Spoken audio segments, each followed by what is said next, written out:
Hello, this is Craig from bitsbox.co.uk.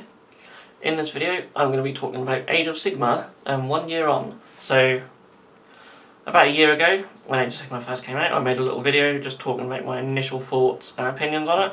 And it's actually the fourth most popular video on this channel. Obviously people must have been interested to hear what my thoughts were for some reason. But it's great that we got a lot of views on that video, and not everyone agreed with everything I said, and you know, that's understandable. A lot of people were angry at it when Age of Sigmar came out, and understandably so. To lose a game like Fantasy, because essentially it's gone, isn't it? The old world's been destroyed, and we now have these realms. Sort of everything fluff-wise has just disappeared. We've lost a couple of factions as well, which I'll be talking about in this video. So understandably people were quite angry at it, and in that previous video I sort of gave my thoughts and opinion on why it sort of had to happen, really. Because Fantasy was sort of a dying game, it wasn't as popular as it used to be, and you know, it took a while, but I think Age of Sigmar is starting to take off now. In my local area it's very popular, and I'll be going into the reason why I think it's now starting to get more popular. So yeah, what I'm going to do first though is just talk about what we've seen over the last year. So it all started with the starter box, which is a really nice value box. I picked that up myself, and then we had the Stormcast Eternals as a new faction. A lot of people call them Sigmarines because they are essentially the Space Marines of Fantasy. There's a lot of mixed opinion on them. I keep looking down because I've got some models of them right here. I personally quite like them, and I can sort of see that Fantasy sort of needed that poster boy sort of army, and that's who they sort of essentially are. I've gone over all this in the previous video, so I'm not going to try and repeat myself too much.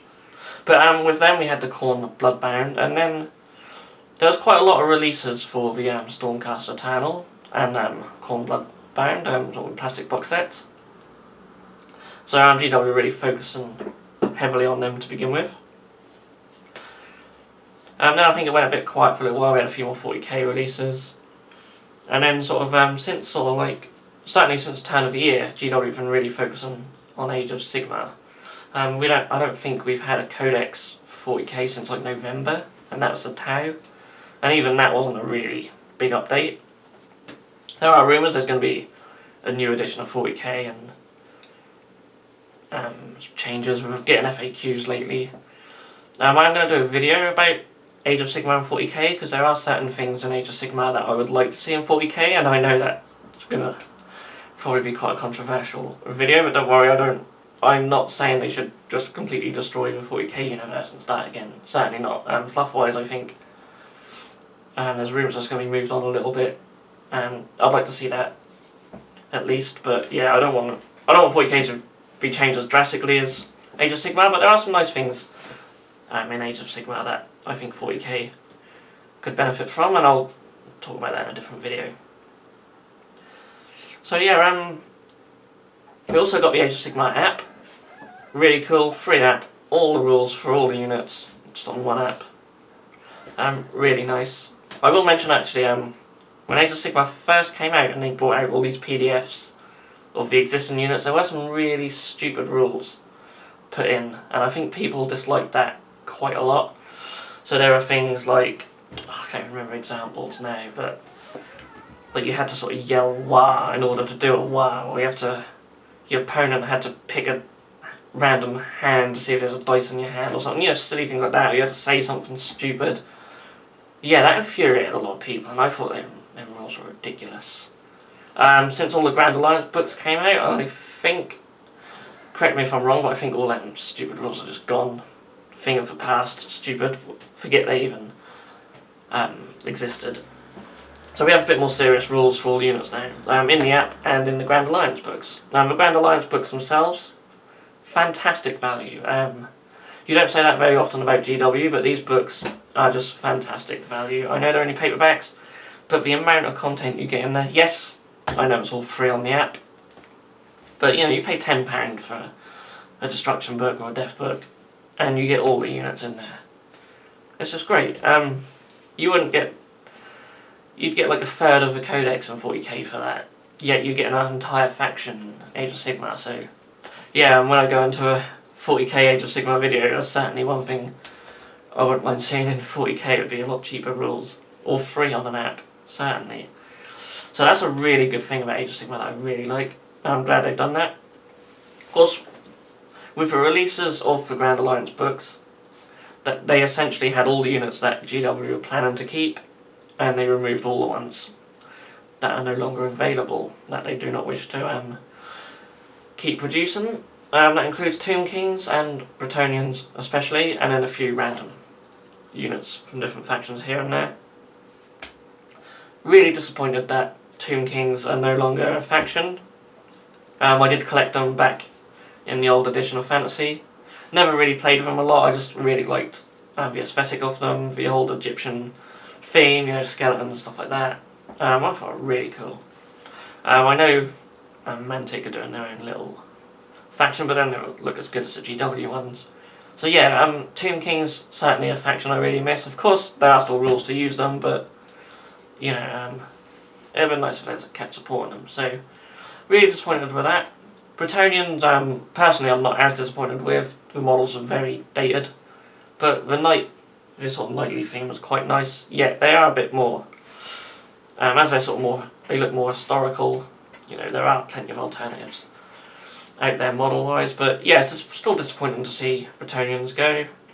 Some of their units could have made it to the Free Peoples, but, you know, obviously it wasn't a very popular range that GW didn't want to keep producing, so you sort of understand that they've just got rid of a lot of the stuff what didn't sell, essentially, so they sort of used Age of Sigmar as an excuse to sort of stop producing stuff. And it's weird because obviously plastic box sets in a way are still, I wouldn't say they're sort of fairly new, but we're not used to having them go out of production or be replaced. With old sort of metal stuff and resin stuff, you know, when a plastic box set comes out, you just expect them, the old metal and resin units, just to be out of production and gone, but we haven't seen that as much with plastic stuff. So, you know, it's been quite big to sort of lose stuff. And even though I wouldn't say they've been replaced as such, you know, they're just sort of making way for new units and other factions. So I must just have a quick water break. It's so hot today. My voice dries up a lot when I talk anyway. So yeah, I'm very disappointed with what we've lost. Things like the Forsaken from the Chaos were very odd that they've discontinued them, because they weren't a very old box set. There's other things like the Empire Cannon was a really nice set, so I'm disappointed that's gone, and I think the Hell Cannon for Chaos is gone as well. But, you know, they might replace all these one day with newer stuff. So, fingers crossed, anyway, at least for a Hell Cannon, that'd be really nice. So yeah, disappointed for what we've lost, but really excited at the same time for some of the new stuff that we have got. I know not everyone agrees, but personally I think a lot of the new models for Age of Sigmar are just really, really nice. Some of GW's best work.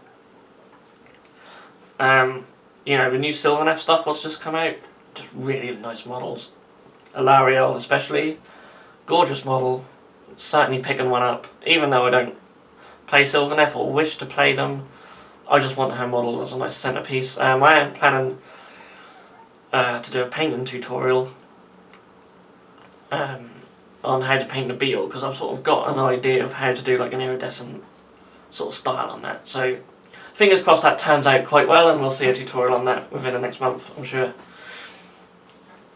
So yeah, really looking forward to picking that up.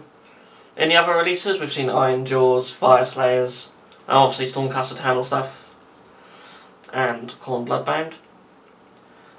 I don't mind the Fire Slayers, I do quite like them. I am looking forward to new dwarfs. That was rumoured that we're going to get some Dwarden stuff, which are essentially dwarfs. The Orc stuff I really like.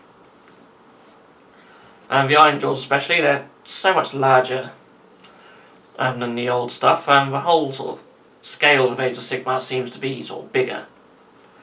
You know, Space Marines just look tiny compared to a Stormcaster Terranor or even an Ironjaw. The Ironjaw War Boss is on a Dreadnought-sized base, so it just shows you how big he is, and it's a fantastic model. I'm a massive fan of that.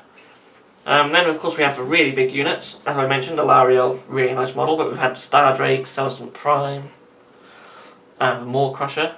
I have all three of them. I'm sort of a sucker for big centerpiece models. They're just a really nice break to have if you're painting, especially if you're collecting like something like a Horde army, like I am with the Aurochs. It's nice to just distract yourself with these big centerpiece models. Focus on one big model. I find I get more motivated doing that than I do painting a unit.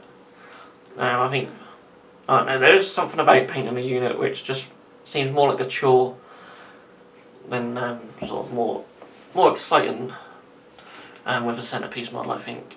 And I always sort of end up putting my best work in centerpiece models, so hopefully I can do Alarielle justice, and I'm sure we'll see her on the channel very soon. So another big thing that people were very disappointed with Age of Sigmar, as well as the fluff, originally at least, was the lack of points. Now of course the General's Handbook has come out very soon, and that's sort of clearing that up. And since the General Handbook was announced, Age of Sigmar has really picked up locally. I don't know what it's like where you are, but where I am, Age of Sigmar is probably the most played game at the moment. I know a new War Machine edition's now out, so that's getting quite popular as well, but Age of Sigmar has been really popular lately, and of course we have the campaign, which has now started too. Me and Wayne are playing a game which we're filming for the channel in a couple of days. We're hoping that will be counted towards the campaign for our local store. I'll also be going down there playing some games, and we might even get one or two filmed down the store as well for this campaign. I think I'm the only Destruction player, so don't expect them to be doing much for our store in the campaign, but yeah, I'm looking forward to it nonetheless. So yeah, the General's Handbook, giving us points finally. As much as I enjoy playing Age of Sigmar, it's just so much better to have points. I can understand GW's reasoning. Everyone always moans about this unit being overpriced, or people just taking net lists because only certain units seem good for their points, or they might be overpowered. And that, you know, we get that a lot in 40k, so maybe GW thought, well, if we have no points, then people might just be willing to buy more stuff because it's cool. And whilst that might be true to some degree, I think it's still nice at the end of the day just to have points, just so you can have some sort of structure. It's a lot easier just to say to your friend, you know, do you want to play a 2,000 point game, than saying, oh, should we just play Age of Sigmar, and then try and work out if we can sort of somehow balance our forces a little bit. Yeah, I mean, there is the sudden death stuff, but I'm not really a fan of that. I'd rather just play how the mission works, you know, and just try and win that way, rather than trying just to kill some general or something. That just makes the whole sort of mission pointless then.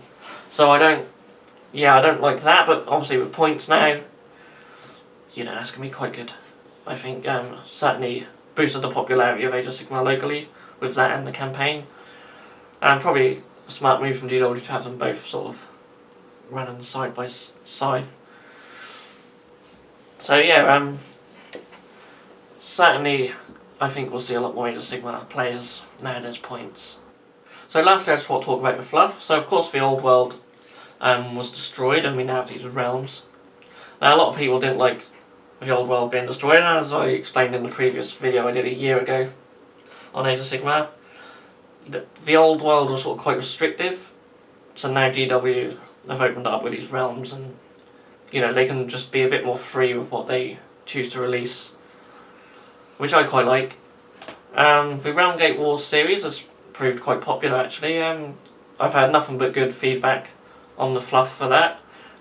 Yeah, you know, it's an ongoing story, which is nice, whereas 40k seems like the story's already been sort of told in a way, and it's just a load of random battles happening for planets and territories really. And I know there's rumours they're going to push fluff on a bit, which would be really cool. But yeah, Age of Sigmar seems like an ongoing sort of story, and the campaign is going to have some effect on that, which is really cool. I have missed GW's global campaign, so I hope this will be an on-running theme. You know, they have one each summer, 40k Age of Sigmar. You know, that's going to be really cool.